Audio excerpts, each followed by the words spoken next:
نحمدہ و نصلی علی رسولہ الکریم اما بعد فاعوذ باللہ من الشیطان الرجیم بسم اللہ الرحمن الرحیم والتین والزیتون وطور سینین وهذا البلد الامین لقد خلقنا الانسان فی احسن تقویم ثم رددناه اسفل سافلین الا الذین آمنوا وعملوا الصالحات فلهم اجر غیر ممنون آمنت باللہ صدق اللہ مولانا العظیم وقال اللہ تبارک و تعالی فی شان حبیبہ بسم اللہ الرحمن الرحیم ان اللہ وملائکتہ یصلون علی النبی یا ایہا الذین آمنوا صلوا علیہ وسلموا تسلیما اللہم صل علی سیدنا و مولانا محمد وعلی آلہ واصحابہ اجمعین وقال النبی صلی اللہ علیہ وآلہ وسلم سبق المفردون قالوا وما المفردون یا رسول اللہ قال الذاکرون للہ کثیرا والذاکرات او کما قال النبی صلی اللہ علیہ وآلہ وسلم۔ خواتین و حضرات، اس عاجز نے آیت کریمہ تلاوت کرنے کا شرف حاصل کیا اور ایک حدیث مبارکہ بھی تلاوت کی۔ اس آیت کریمہ کا مفہوم اور معنی مختصراً عرض کرنے کے ساتھ ساتھ جو حدیث مبارکہ تلاوت کی ہے اس کی معنی، مفہوم اور اس سے متعلق باتیں عرض کی جائیں گی۔ اللہ تبارک و تعالیٰ نے جو آیت کریمہ میں نے تلاوت کی اس میں 4 مقدس چیزوں کی قسم اٹھا کر یہ فرمایا کہ انسان ذات کو ہم نے سب سے زیادہ بہترین اور حسین ترین سانچے میں ڈھالا ہے۔ انجیل کی قسم، انجیل کا درخت، اس کی قسم، زیتون کے درخت کی قسم اور طور سینا جبل کی قسم اللہ تبارک و تعالیٰ فرماتا ہے، اور اس امن والے شہر کی قسم جس میں آقا انعامدارہ حضرت صلی اللہ علیہ وآلہ وسلم رونق افروز تھے اور ہیں۔ اور آگے اللہ تبارک و تعالیٰ فرماتا ہے والتین والزیتون وطور سینین وهذا البلد الامین لقد خلقنا الانسان فی احسن تقویم، ہم نے انسان کو بہترین سانچے میں ڈھالا ہے۔ ثم رددناہ اسفل سافلین، پھر اس کا انجام کیا ہوگا؟ قسم اٹھانے کی وجہ یہ ہے کہ جو آگے بات بتائی جا رہی ہے وہ بے حد اہم ہے، بہت ہی زیادہ قابل توجہ ہے۔ سننے والوں کے خیالات کو یکسو کرنے کے لیے اور آگے بیان کیے جانے والے مفہوم کی اہمیت سے آگاہ کرنے کے لیے اللہ تبارک و تعالیٰ نے ان مقدس مقامات اور مقدس درختوں کی اللہ تعالیٰ نے قسم اٹھائی، اس مقدس جبل کا قسم اٹھایا۔ کم و بیش ان سب مقدس مقامات کا تعلق انبیاء علیہ السلام کے ساتھ ہی ہے۔ اور پھر آگے اللہ تعالیٰ نے فرمایا کہ انسان کو ہم نے بہترین سانچے میں ڈھالا، یعنی کہ یہ بات اصل موضوع ہے۔ اللہ تبارک و تعالیٰ جس بات کو ہمارے سامنے،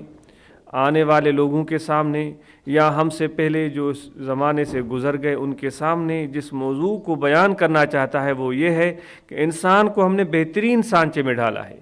اس کے چہرے کو دیکھیں، اللہ تبارک و تعالیٰ نے کس خوبصورتی سے اس کو بنایا، کس طرح 2 آنکھیں اس میں اللہ تبارک و تعالیٰ نے تخلیق فرمائی، کس طرح اس پر ایک حسین اور خوبصورت ناک تخلیق فرمایا، ہونٹ بنائے اور 2 کان بنائے اور اس منہ کے اندر زبان کو تخلیق فرمایا، اور کس خوبصورتی سے دانتوں کو اپنی جگہ پر لگا دیا کہ ایسی حسین ترین چیز اگر کوئی انسان بنانا چاہے تو میں سمجھتا ہوں کہ اس کی کوشش کامیاب نہیں ہو سکتی، نہیں بنا سکتا۔ پھر اس کے ہاتھوں کو دیکھیں، ایک ایک انگلی کو دیکھیں اور ہاتھوں میں موجود انگوٹھے کی اہمیت کو دیکھیں،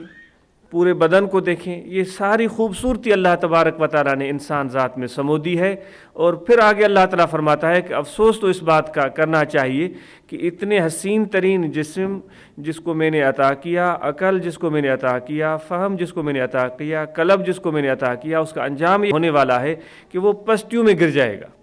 ثم رددناہ اسفل سافلین، وہ ہم اس کو پست سے پست جگہوں میں گرا دیتے ہیں۔ آخر گرنے کی کوئی وجہ تو ہوگی، ایک بات۔ اور کیا اس تنزل سے، کیا اس انتہائی عمیق گہرائی میں گرنے سے بچنے کا کوئی راستہ بھی ہے، کوئی دروازہ بھی ہے؟ یا رب العالمین ہمیں وہ بتا دیں تاکہ ہم اس گہرائی، اس عمق سے، اس تنزل سے ہم بچنا چاہتے ہیں، ہم کوئی ایسا راستہ چاہتے ہیں جس راستے پہ چل کر اس تنزل سے بچیں بلکہ ہم بلندیوں تک پہنچ جائیں۔